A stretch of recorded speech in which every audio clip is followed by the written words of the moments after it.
the dominoes are starting to fall in the U.S. economy. As the Federal Reserve pumps the brakes on the economy, many American companies are retrenching. There is a growing fear that as the central bank aggressively hikes interest rates to fight high inflation, it could tip the U.S. economy into a recession, and executives are cutting back.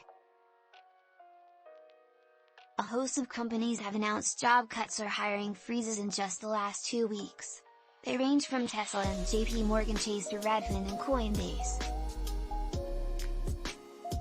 Netflix last week announced a second round of job cuts for the year, this time eliminating around 300 positions. Earlier this year, the entertainment company announced it had lost subscribers for the first time in more than a decade.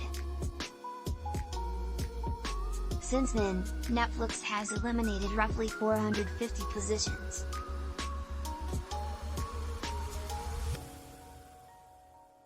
A key question on the minds of many economists is whether this is a tip of the iceberg with a lot more job cuts coming, or whether it will stop here, a much-needed froth clearing from a sizzling economy.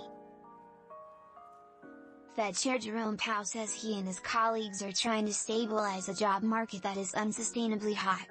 Wages have been rising at a fast clip in an economy where the unemployment rate is at 3.6%, which is very close to its pre-pandemic low. You have 2 job vacancies essentially for. The Fed chair is aware of the pain that will be inflicted on more people as he wrestles with inflation and tries to tame it. "We don't seek to put people out of work," he said.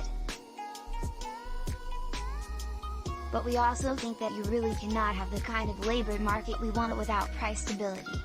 So far, the job cuts have been mostly contained to a few industries, according to Andy Challenger, Senior Vice President at Challenger, Gray and Christmas, a company that tracks layoffs nationwide.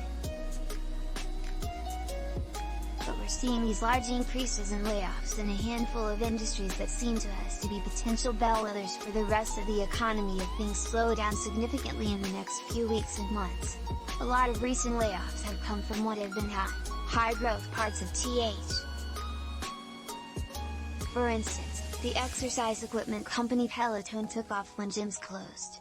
Similarly, Netflix popularity soared when people were stuck at home, binge-watching TV shows and movies.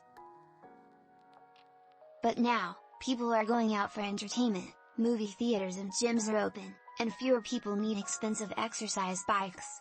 In February, Peloton's CEO stepped down, and the company cut almost 3,000 jobs. Similarly, the trading app Robinhood attracted millions of investors, who opened new accounts during the pandemic. People were flush with money from big stimulus checks from the federal government,